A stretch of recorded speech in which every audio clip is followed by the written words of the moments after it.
Welcome to Mosaic, a visually striking game that has a story designed to be a dystopian mirror of real life. It makes you stop and analyze your own life after playing it. You play as a character who is the odd one out in society, not exactly fitting the mold as everyone else does. The gameplay is simple, with it largely being a point-and-click game with some slight mini-game segments in between.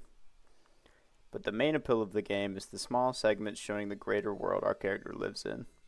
Every day you wake up, clean up your appearance, brush your teeth, walk past the mounting stack of papers showing your poor financial situation, and head to work. Every day without fail, the same routine every time. There is no interaction amongst the people, neither for you or for them. The people in the story resemble drones, like in a beehive, simply existing to work, serving the overall hive and not themselves.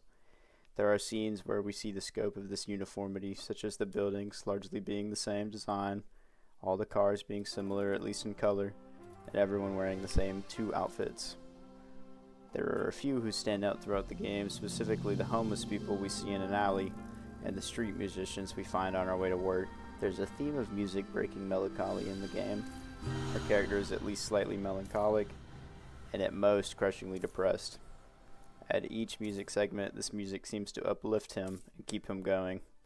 It's a narrative piece to show that something that makes you feel and is not a part of everyday uniformity can uplift you from the depression state you may have entered. The story takes place over multiple days, and as the days progress, we get closer and closer to the central tower in the city, which is the origin of all the hive mind-esque scenarios.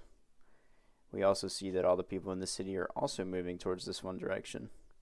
Everyone is moving towards it, never away from it.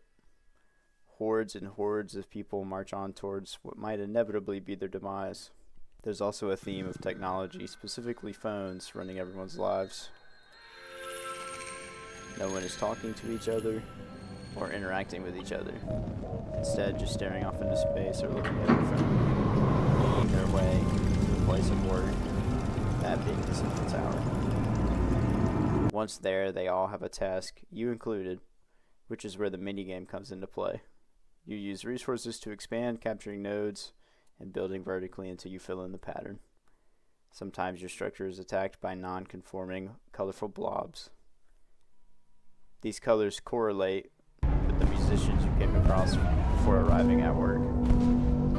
I think this is you literally snuffing out the non-conformers, containing their uniqueness and molding it to fit whatever is running the city, which we get hints at throughout our adventure that it's some sort of machine running the city, directing the people, or drones, taking their uniqueness and keeping them numb through the use of their phones and special pills that numb emotions.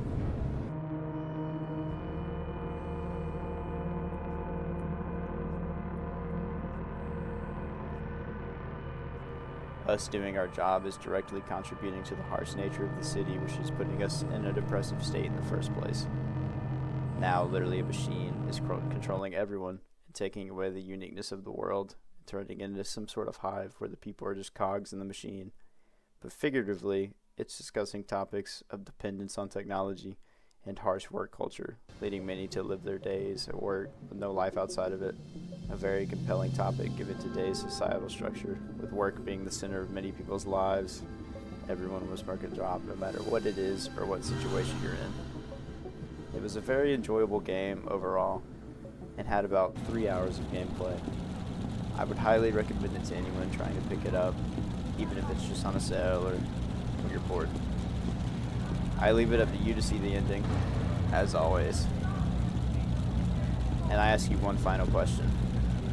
Do you work to live, or do you live to work?